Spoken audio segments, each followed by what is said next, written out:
আজকে তৃণমূলের প্রার্থীর পরিবার সামিল হচ্ছে।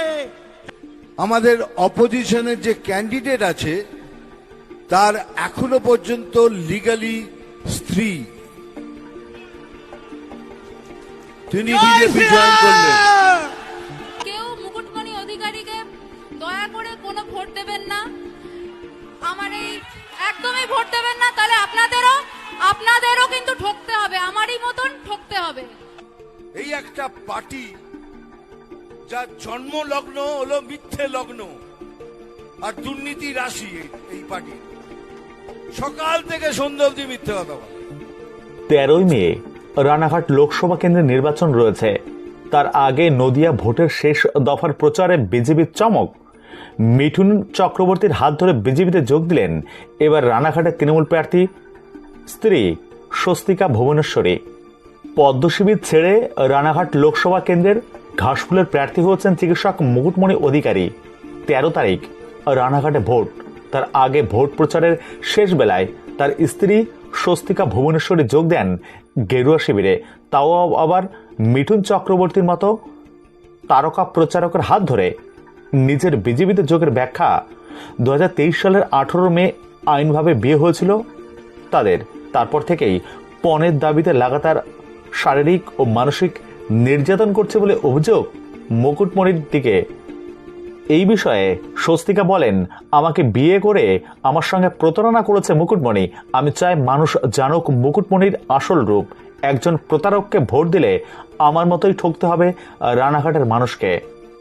পাশাপাশি রানাঘাটের বিজেপি প্রার্থী জগন্নাথ সরকারের প্রশংসা করে স্বস্তিকা বলেন, জগন্নাথ সরকার মানব দরদি, উনি মানুষের নেতা। এমনকি এই বিপদের সময় উনি আমার পাশে দাঁড়িয়েছেন, সব রকম ভাবে সাহায্য করেছেন। মিঠুন স্যারও আমায় আশ্বস্ত করে বলেছেন, ভয় পেও না, আমরা পাশে আছি।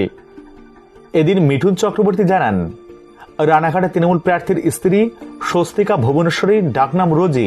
তিনি বলেন, আমাদের বিরোধী দলের যে প্রার্থী রয়েছেন তার এখনো পর্যন্ত আইনত স্ত্রী, তিনি বিজেপিতে যোগদান করলেন। একই সঙ্গে তৃণমূলকে আক্রমণ করে মিঠুন চক্রবর্তী বলেন, আজকে তৃণমূলের প্রার্থীর পরিবার সামিল হচ্ছে। আমাদের অপোজিশনের যে ক্যান্ডিডেট আছে তার এখনো পর্যন্ত লিগালি স্ত্রী, তিনি বিজেপি জয়েন করলেন।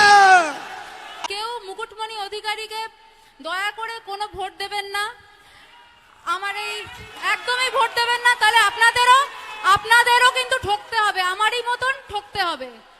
এই একটা পার্টি যার জন্ম লগ্ন হলো মিথ্যে লগ্ন আর দুর্নীতি রাশি, এই পার্টি সকাল থেকে সন্ধ্যা অবধি মিথ্যে কথা বলে। সিএএ শুধু মুসলমানদের জন্য নয়, এটা আমার জন্যও লাগু, খ্রিস্টানদের জন্যও লাগু, যারা পাঞ্জাবি ভাই আছে তাদের জন্যও লাগু। সিএ নাগরিকত্ব কেড়ে নেবার আইন নয়, নাগরিকত্ব ফিরিয়ে দেবার আইন। তো যে মিথ্যে কথা বলছেন এটা সম্পূর্ণ মিথ্যে। আর যদি এটা প্রুফ না হয়, আপনার কাছে যদি আপনার আধার কার্ড থাকে তাহলেই হলে আপনি ভারতের নাগরিক। এখন আপনি যদি পয়সা দিয়ে জালি আধার কার্ড করেন তার জন্য তো আমরা দায়ী হব না। যতক্ষণ পর্যন্ত আপনার কাছে পরিষ্কারভাবে সত্যিকারের আসলি আধার কার্ড আছে, আপনাকে ভারতবর্ষ থেকে কেউ তাড়াতে পারবে না। আর যদি এরকম দিন আসে আমাকে ডাকবেন, এই ময়দানে আসবেন, থুতু ফেলবেন আর আমি সেই থুতু চাটবো। কত বড় কথা বললাম, সেই থুতু আমি চাটবো, কেন আমি জানি আমি সত্যি, আমি মিথ্যে বলছি না। তারপরে দেখুন গলা ফাটাচ্ছে, 100 দিনের আমাদের টাকা দিচ্ছে না। কেন দেবে? কেন দেবে? ওই 100 দিনের টাকাও তো ছেড়ে দিয়েছেন। কেন দেবে আপনাদের 100 দিনের টাকা? এটা বিজেপির টাকা নয়, এটা আপনার আমাদের সবার ট্যাক্সের টাকা। বিজেপি কেউ নয় আপনার টাকা রোকবার, ও পারেও না। তাহলে কে আটকেছে ওদের টাকা? সিএজি ক্যাগ বলে একটা সংস্থা আছে, সেই সংস্থা সমস্ত রাজ্যের পয়সার হিসেব নেয়।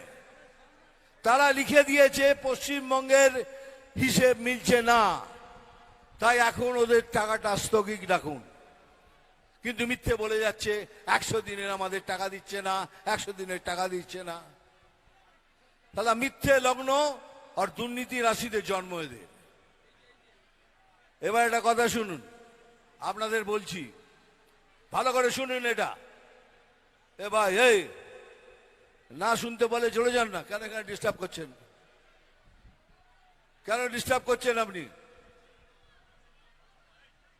এ ভাই, এই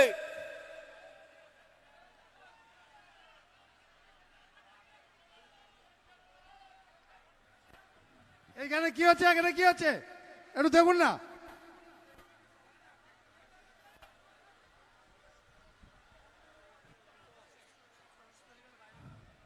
বাস বাস, এবার চুপ চুপ। এই একটা কথা বলি শুনুন, আপনারা ভোট কেন দেবেন আর কাকে দেবেন এটা আপনাদের জানা দরকার না? আমি যেটা বলবো হ্যাঁ নাতে জবাব দিন তো। দেখুন, বিজেপির একটা প্রসেস আছে। বিজেপি যাকে তাকে ধরে ক্যান্ডিডেট করে না, যাকে তাকে ধরলো আর তাকে করে দিল এই যে আপনি যান সংসদে চলে যান। বিজেপি সেটা করে না। বিজেপি একটা প্রথা দিয়ে, একটা প্রসেস দিয়ে চলে। এবার আপনাদের কাছে প্রশ্ন করছি, বলুন তো, বিজেপি কি দুর্নীতিগ্রস্ত পার্টি? না, না তো। বিজেপি কি দুর্নীতিগ্রস্ত পার্টি? জোরে বলুন। এরা কি গরু চুরি করে? এরা কি বালি চুরি করে? এরা কি বিদ্যা চুরি করে? এরা কি রেশন চুরি করে? তাহলে ভাবুন, এরকম একটা পার্টি, স্বচ্ছ পার্টি, আর একজন সৎ স্বচ্ছ এই জগন্নাথ দাকে চুজ করেছে। এই হলো বিজেপি ক্যান্ডিডেট। এইবার আমি কোনো পার্টির নাম নিই না, কোনো ক্যান্ডিডেটের নাম নিই না। তারপরে আমাদের অপোজিট একটা পার্টি আছে, বলুন সেটা দুর্নীতিগ্রস্ত পার্টি কিনা? হ্যাঁ, জোরে। গরু চুরি করে, বালি চুরি করে, বিদ্যে চুরি করে, রাশন চুরি করে, তারা চুজ করেছে একজনকে। তারা একটা দুর্নীতিগ্রস্ত পার্টি আর একজনকে চুজ করেছে।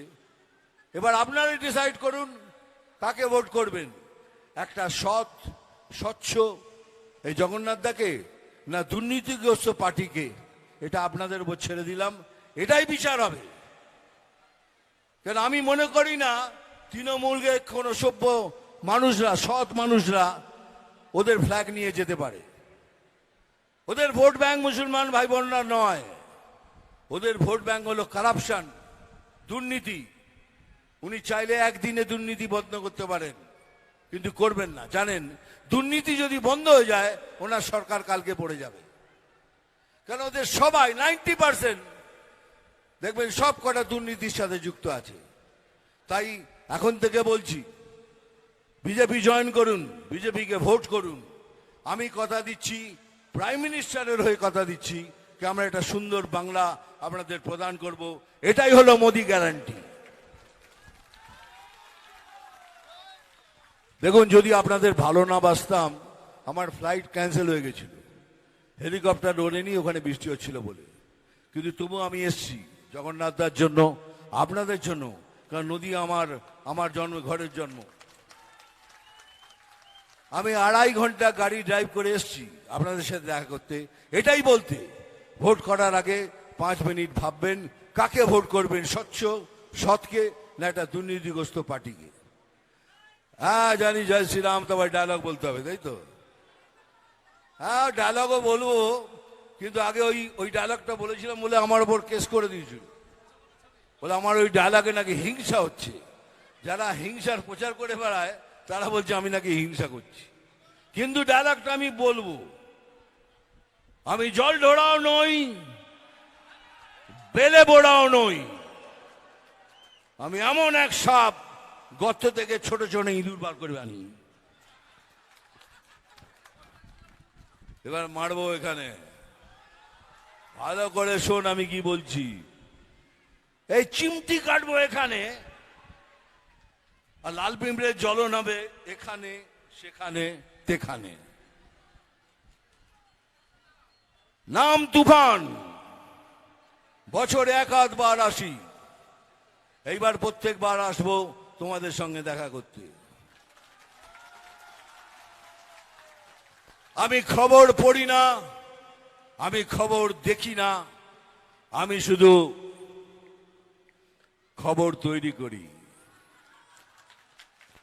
আরে খেয়ে ওই লাথি ল্যাং, ভেঙে যে গেল ঠ্যাং।